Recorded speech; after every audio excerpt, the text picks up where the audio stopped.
الحمدللہ رب العالمین والعاقبۃ للمتقین والصلاۃ والسلام علی اشرف الانبیاء والمرسلین نبینا محمد وعلی آلہ وصحبہ اجمعین، اما بعد، خواتین و حضرات، السلام علیکم ورحمۃ اللہ وبرکاتہ۔ پچھلی محفل میں ہماری گفتگو چل رہی تھی اسلام میں عورت کا مقام، اور اسلام نے ایک عورت کو کس حد تک اجازت دی ہے کہ وہ تعلیم حاصل کرے۔ کیا اس کے لیے کوئی رکاوٹ ہے؟ کیا اس کے لیے کوئی پابندیاں رکھی ہیں؟ مرد اور عورت نے کوئی امتیاز کیا ہے؟ یہی ساری چیزیں تھیں جو موضوع گفتگو تھی۔ آج بھی انشاءاللہ العزیز اسی بات کو ہم آگے بڑھائیں گے، لیکن اس سے پہلے اپنے محترم علماء کرام کا مختصراً اور سرسری طور پر تعارف کرواتے چلیں۔ سب سے پہلے میرے بغل میں دائیں طرف مفتی پنجاب مولانا فضیل الرحمان صاحب قاسمی، جو کہ مالیر کوٹلہ پنجاب میں دارالسلام اسلامک سینٹر کے فاؤنڈر اور ڈائریکٹر ہیں۔ ایسے ہی 50 سے زیادہ کتابوں کے آپ مصنف ہیں اور پیس ٹی وی کے مستقل آپ مقرر ہیں۔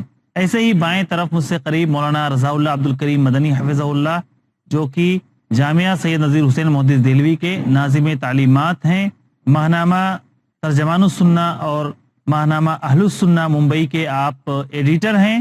ایسے ہی مختلف درجنوں کتابوں کے آپ مصنف ہیں۔ دائیں طرف مجھ سے دور مولانا عبدالہادی عمری مدنی حفظہ اللہ، جو لندن سے تشریف لائے ہیں، مجلس القضاء الاسلامی برطانیہ کے آپ صدر اور ماہنامہ صراط مستقیم برمنگھم کے ایڈیٹر ہیں۔ ایسے ہی بائیں طرف مجھ سے دور مولانا اعجاز اسلم صاحب، سیکریٹری جماعت اسلامی ہند، ویکلی اخبار ریڈینس کے ایڈیٹر اور مشہور و معروف داعی و خطیب۔ یہ وہ علماء کرام ہیں جو اس حساس موضوع پر آج گفتگو کریں گے۔ پچھلی محفل میں جو ہماری گفتگو ختم ہوئی تھی وہ عورت کے تعلیمی حقوق کے سلسلے میں چل رہی تھی، اسی گفتگو کو انشاءاللہ العزیز ہم آگے بڑھائیں گے۔ محترم علماء کرام، تعلیمی طور پر عورت کو حق دیا گیا ہے، کتنا وہ پڑھ سکتی ہے، کیا اس کے لیے کوئی پابندیاں ہیں، لیمیٹیشن ہے؟ میں کچھ ہدایت چاہتا ہوں۔ دیکھیے، انشاءاللہ دنیا کے 58 ممالک میں اسلام آئے گا۔ انشاءاللہ اسلام معاشرتی لحاظ سے، دینی لحاظ سے، ہر شعبے میں آئے گا، معاشی لحاظ سے، سیاسی لحاظ سے آئے گا، اور انشاءاللہ اسلام کا یہ کارواں نبی کریم صلی اللہ علیہ وسلم کی جو پیشن گوئی پوری دنیا میں جائے گا انشاءاللہ۔ اب ایک سوال یہ ہے، ایک ایسی مملکت کا تصور کیجیے جو مکمل طور سے اسلامی مملکت ہو، اس میں ظاہر ہے عورتوں پر آپ تعلیم، ریسرچ کرنے، سائنس کے میدان میں جانے کی کوئی پابندی نہیں عائد کریں گے ان پر آپ۔ مثلا دیکھیے، ڈاکٹروں کی ضرورت ہوتی ہے، اور کیا یہ بات مطلوب ہے کہ مرد عورتوں کا علاج کریں یا عورتیں عورتوں کا علاج کریں؟ لہٰذا ہم صرف گینیکولوجی نہیں بلکہ تمام میدانوں میں خواتین کا علاج کرنے کے لیے خواتین رہیں گی۔ نرسوں کے بارے میں ہمارا صحیح نظریہ یہ ہے کہ مرد نرس، میل نرس مردوں کی نرسنگ کریں اور عورتیں عورتوں کی نرسنگ کریں، عورتیں مردوں کی نرسنگ نہیں کریں۔ اسی طریقے سے آپ کے پاس ایئرپورٹ ہوں گے، آپ کے پاس کوئی جاسوس ہوں گے، وہاں پر چیکنگ کرنے والے ہوں گے، امیگریشن کے سب خواتین ان سب چیزوں میں جائیں گی۔ لہٰذا میری ناچیز رائے یہ ہے کہ اگرچہ کہ یہ بات بہت اہم ہے کہ عورت پر اتنا بوجھ نہ ڈالا جائے کہ وہ اپنی گھریلو ذمہ داریاں یا اپنی ماں بننے کی ذمہ داری وہ اس میں رکاوٹ پیش آئے، یہ تو صحیح ہے، لیکن ان سارے میدانوں میں ایک مکمل اسلامی معاشرہ چلانے کے لیے آپ کو عورت کو تعلیم حاصل کرنے کی اجازت دینی پڑے گی۔ میری ناچیز رائے اس میں اگر اتنا اضافہ کر لیا جائے کہ علوم شرعیہ جو ہر ایک کے لیے ضروری ہیں، پہلے اس کی تعلیم ہو تاکہ اسے معلوم ہو ایمان، عقیدہ، روز مرہ کے جو کام ہیں، شرعی نقطۂ نظر سے کیا فرض ہیں، تاکہ اس کی تربیت بھی ہو، دین کی بنیادی باتیں بھی اس کو معلوم ہو، پھر حسب ضرورت جس فیلڈ میں وہ جانا چاہے وہ اس فیلڈ میں جائے۔ ضرورت ہوگی آپ کو تو عورتیں جس میدان میں بھی ان کی ضرورت محسوس کی جا رہی ہے اس میدان میں آپ بھیجیے۔ رسول اکرم صلی اللہ علیہ وسلم کے زمانے میں کہ تعلیم کے اندر لیمیٹیشن نہیں ہے، مرہم پٹی کرنے، زخمیوں کا علاج کرنے، ان کو پانی پلانے، یہ سارے کام کیے عورتوں نے نہیں کیے۔ کہیں اس کے لیے الگ سے قانون تو آپ کو ملے گا نہیں، حسب ضرورت۔ حسب ضرورت تو آپ کو جب ضرورت پڑے گی، اسلام کا قانون یہ ہے کہ جب آپ کو ضرورت پڑ رہی ہے کسی بھی طبقے کی، اب یہ انسانی یہ ایک معاشرہ جو ہے سماج ہے اس میں عورت کی ضرورت پڑ رہی ہے کسی کام کے لیے تو آپ عورت کو استعمال کیجئے, مرد کی ضرورت پڑ رہی ہے مرد کو, لیکن یہ کہ جو اختصاصات مردوں کے ہیں اس میں آپ عورتوں کو داخل کر دیں مثلاً اور کون سے اپنے اختصاصات کی بات نہیں ہے, یہ صحیح نہیں ہے. اختصاصات بالکل صحیح بات ہے, لیکن میں سمجھتا ہوں مولانا مفتی صاحب کہ سب سے پہلے عورت کی ساخت پہ ہمیں غور کرنا چاہیے کہ اللہ رب العالمین نے اسے کون سی صلاحیتیں دی ہیں پیدائشی طور پر. پھر یہ کہ ایسی فیلڈ میں ہم انہیں گھسیٹیں جس کے وہ لائق نہیں ہیں, اور یہ کہنا کہ تخصصات کے نام پر ان کو وہاں پہ لانا. اللہ کے رسول صلی اللہ علیہ وسلم کی زندگی میں ہم دیکھیں ایسا نہیں ہے کہ ہر فیلڈ میں آپ کو عورت نظر آئے گی. تعلیمی میدان میں بھی صحابہ کرام نے جو حدیث کے لیے, قرآن کے لیے, تفاسیر کے لیے جو خدمات صحابہ کرام مردوں کی ہیں وہ عورتوں کی نہیں ہیں, کیونکہ عورتوں کو اگر ہر فیلڈ میں ہم لے کے آتے ہیں تو اس کا مطلب یہ ہے کہ اس پر ڈبل بوجھ ڈالتے ہیں, اور اسلام اسی چیز سے تو ہمیں روک رہا ہے.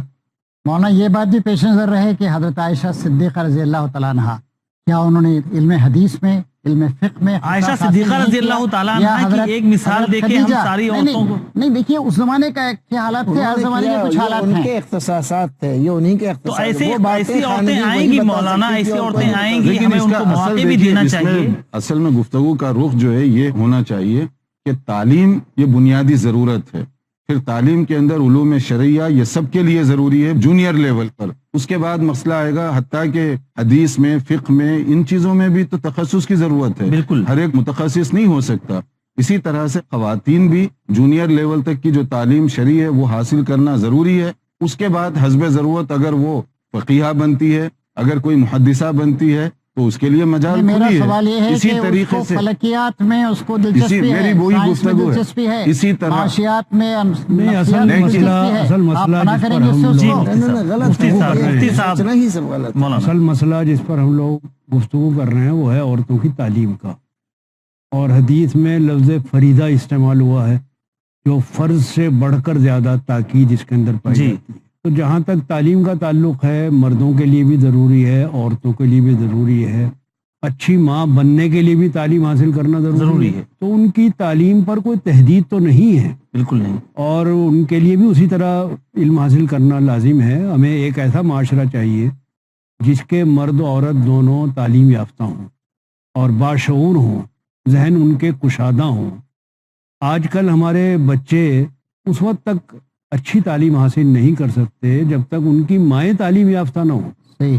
لیکن بچہ جو گھر میں ہمارے لے کر آتا ہے ہوم ورک وہ نہیں کر پاتا اگر اس کی ماں اس میں مددگار نہ ہو اور اس کو نہ دیکھے کہ اس نے کیا کیا ہے کیا نہیں کیا ہے. تو بہت حد تک عورتوں کی تعلیم بھی ضروری ہے, لیکن ان کا بہرحال ذہن اور ان کی تربیت اس انداز کی ہو کہ تعلیم پا کر وہ اپنے آپ کو اتنا آزاد نہ کر لیں کہ گھریلو ذمہ داریوں کو فراموش کر بیٹھیں, ورنہ تو ہمارے گھر ٹوٹ جائیں گے.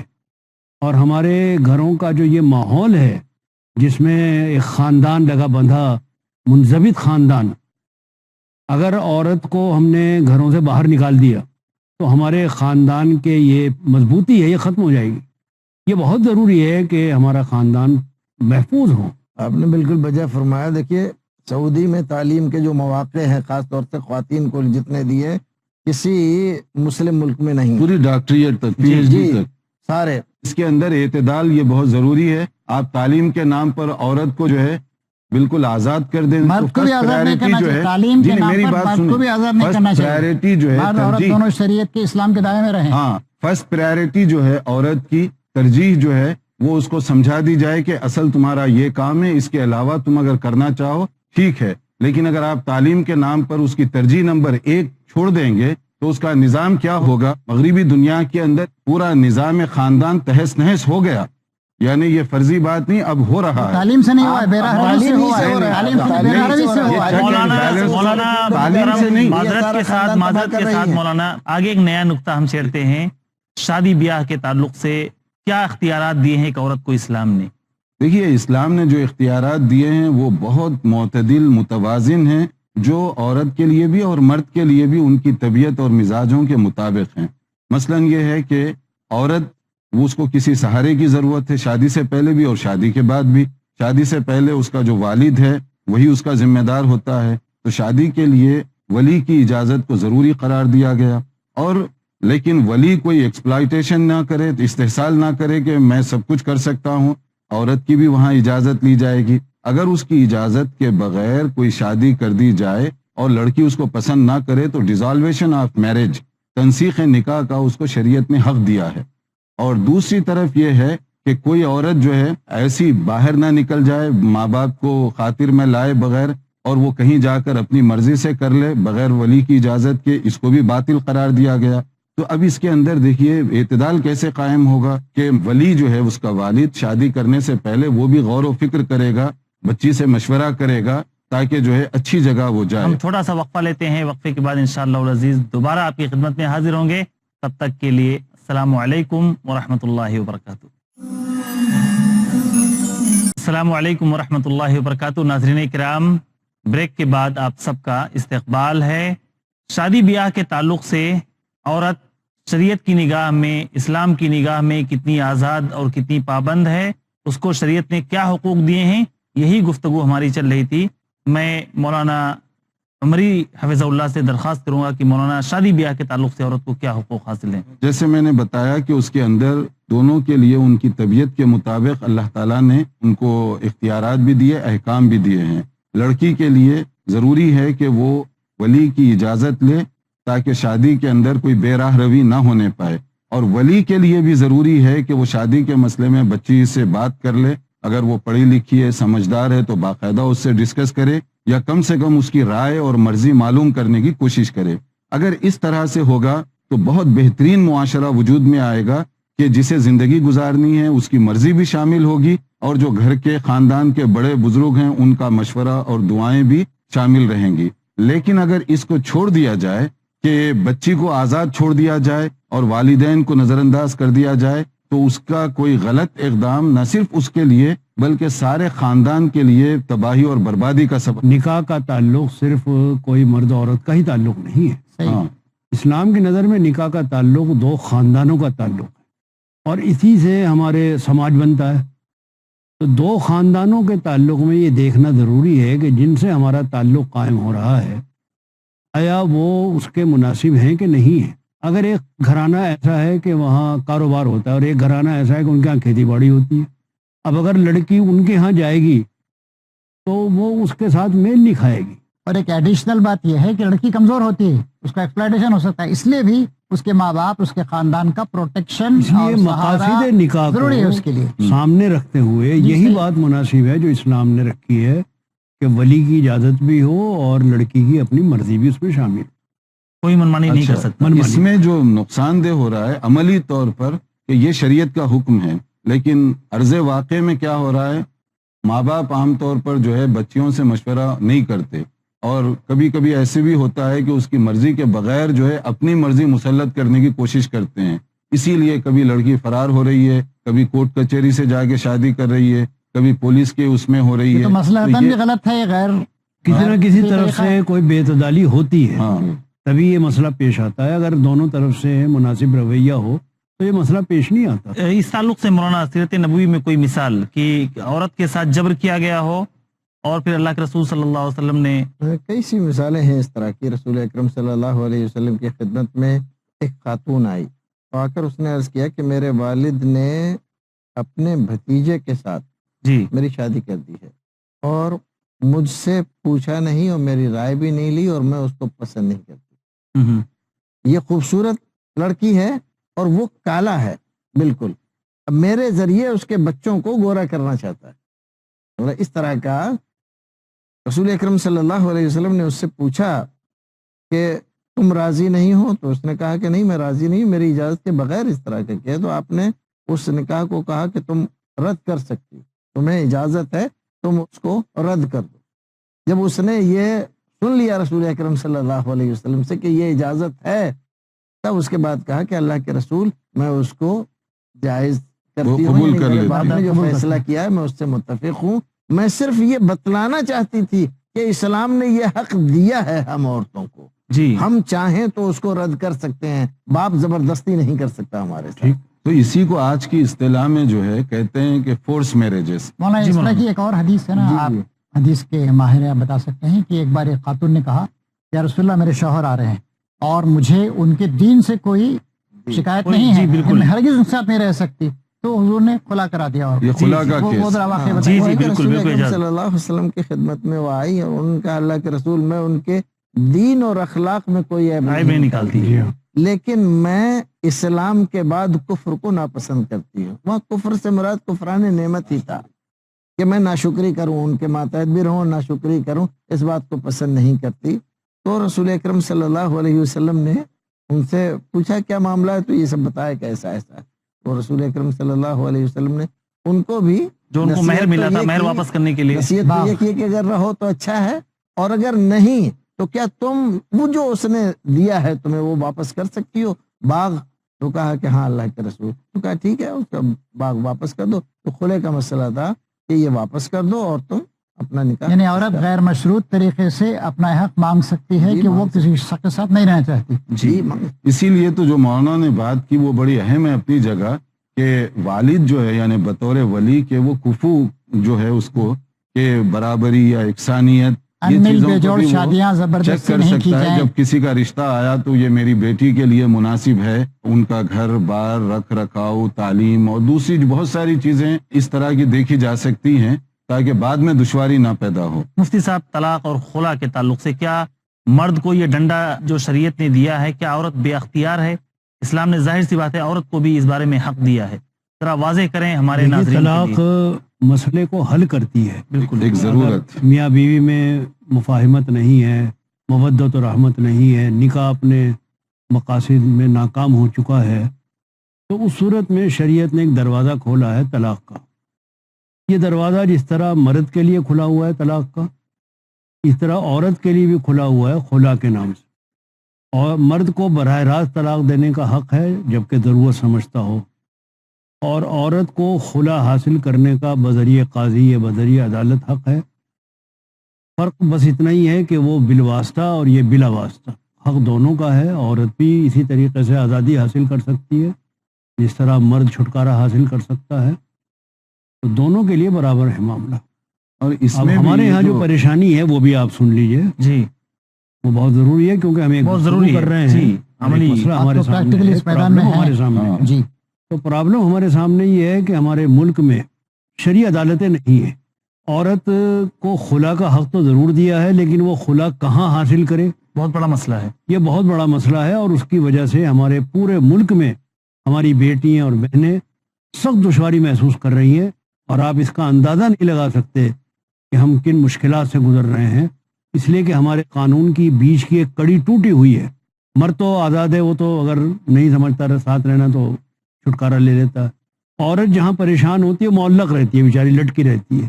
عدالتوں میں بھی جاتے ہیں تو سال ہر سال لگ جاتے ہیں. اس کا عدالتوں کوئی کا حل ہے؟ نظام اتنا پیچیدہ ہے. اول تو وہ جلدی سے فسخ نکاح کرتے نہیں نقصان ہیں ہمارے پہنچتا ہے. اس وقت ملک میں. جبکہ عورتوں کے حقوق کی بات ہو رہی ہے اور ان کو برابری کا درجہ دیا جا رہا ہے، ہم یہ بات کہنے میں بالکل حق بجانب ہیں کہ ہمارے قانون کے مطابق ہمیں اپنی عدالتیں قائم کرنے کا حق ملنا چاہیے.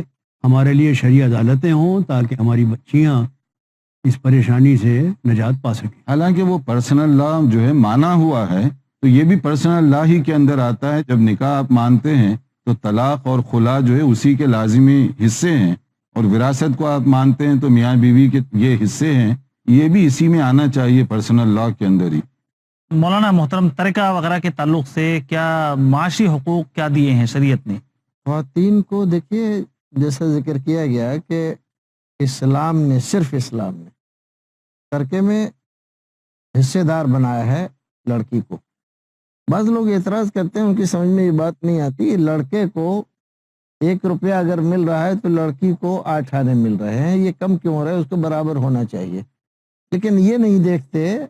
2 باتیں اس میں دیکھنے کی بہت مولانا ڈاؤٹس پر چونکہ ہمارا وقت اپنے اختتام کی طرف بڑھ رہا ہے، میں چاہوں گا کہ جو بھی حقوق اس کو مل رہے ہیں وہ حقوق بتائیں. ہاں دیکھیے، اس کو حق ملا ہوا ہے باپ کی، ماں کی، اور بعض صورتوں میں بھائی کی. ادھر بھی حقوق ملتے شوہر ہیں، سے، شوہر بیٹا، شوہر سے بھی ملتا ہے، جیسے ملتا ہے. اور پھر ادھر سسرال میں بھی اس کو حق مل رہا ہے تو اس کا حق زیادہ ہی ہوتا ہے، کم نہیں ہوتا ہے. دونوں طرف سے ہونا مل جاتا ہے. ایک اور یہ ضروری ہے، جیسے مرد کو حصہ ملے گا ایسے ہی عورت کو اس کو محروم جو مولانا لوگ کر پورے رہے ہیں، ہندوستان گناہ میں کر رہے مسلم سماج کتنی فیصد اس پہ عمل کر رہا ہے؟ عورتیں اکثر مشکلات کا شکار ہیں، انہیں ترک میں حصہ نہیں دیا جا رہا ہے عموماً. عملی طور پر ہاں، صرف عملی طور ہندوستان پر نہیں نہیں ہے، ہندوستان کے علاوہ بہت سارے ممالک بہت جس بڑا میں ظلم ہے. شریعت حکم دے رہی ہے، وہ عورت کے لیے بھی حصہ ہے، مرد کے لیے بھی حصہ ہے، اور ہم کسی عورت کو اس کا حصہ دے رہے ہیں تو بھیک نہیں دے رہے ہیں، بلکہ یہ وہ حق ہے جو اللہ تعالیٰ نے اس کو دیا ہے اور اس کو مانگے بغیر ملنا چاہیے. آپ یہ کہ- چونکہ آپ کی معلومات بلکہ میرا خیال تو یہ ہے کہ اگر عورت مانگتی ہے تو اس کو عیب سمجھا جاتا ہے، جی جی اور وہ پورے اپنے میکے سے، بھائی بہنوں سے کٹ جاتی ہے کہ یہ ہم سے حصہ مانگ رہی ہے، اسی ڈر حالانکہ سے اس کا شرعی حق ہے. جی اسی ڈر سے وہ بعض دفعہ بغیر کہے ہوئے دستبردار ہو جاتی ہیں دستبردار ہو جاتی کہ ایسا نہ ہو میکے سے ہمارا رشتہ ہی اس کٹ جائے. معاملے میں ہمارا مسلم سماج بہت زیادتیاں کر رہا ہے، اور اس میں بیداری آنی چاہیے اور لوگوں کو بتانا چاہیے کہ اللہ تعالیٰ کے یہاں بات پرس ہوگی. ناظرین کرام، آپ نے دیکھا کہ اسلام نے عورتوں کو جو حق دیا ہے وہ دنیا کے کسی بھی مذہب میں اس کی کوئی مثال نہیں ملتی. تعلیمی اعتبار سے بھی اس کو آزاد کیا ہے، وہ جتنا چاہے تعلیم حاصل کر سکتی ہے، اور مرد عورت دونوں پر علم حاصل کرنا فرض قرار دیا ہے. ایسے ہی معاشی طور پر بھی اس کو حقوق دیے ہیں، وہ ماں کے طور پر بھی کبھی حق سے محروم نہیں ہو سکتی، ایسے ہی بیوی کے طور پر بھی کبھی حق سے محروم نہیں ہو سکتی، ایسے ہی بیٹی کے طور پر بھی کبھی حق سے محروم نہیں ہو سکتی. ایسے ہی شادی بیاہ کے تعلق سے جہاں مرد کو آزادی دی اپنے جوڑے کے انتخاب میں، لڑکی کو بھی آزادی دی، عورت کو بھی آزادی دی کہ وہ بھی اپنے جوڑے کا انتخاب کر سکتی ہے اپنے گارڈین کے مشورے کے ساتھ. چنانچہ ہم دیکھتے ہیں کہ کوئی بھی میدان، کوئی بھی شعبہ ایسا نہیں ہے جہاں پر مسلم عورت کو کسی بھی حساب سے دبایا یا کچلا گیا ہو، یا کسی بھی حساب سے دنیا کے کسی بھی مذاہب کے مقابلے میں، کسی بھی دھرم کے مقابلے میں اس کو کم حقوق ملے ہوں. انشاءاللہ العزیز اگلی محفلوں میں ہم جو عورت کے تعلق سے شبہات اٹھائے جا رہے ہیں، جو غلط فہمیاں پیدا کی جا رہی ہیں، اور جس کے بارے میں میڈیا روز چیخ چیخ کر، چلا چلا کر مسلم اور غیر مسلم ذہنوں میں یہ شبہات پیدا کیے جا رہے ہیں، انہی شبہات کو انشاءاللہ العزیز دور کرنے کی کوشش کریں گے. ہم آپ سے اجازت مانگتے ہیں. السلام علیکم ورحمۃ اللہ وبرکاتہ.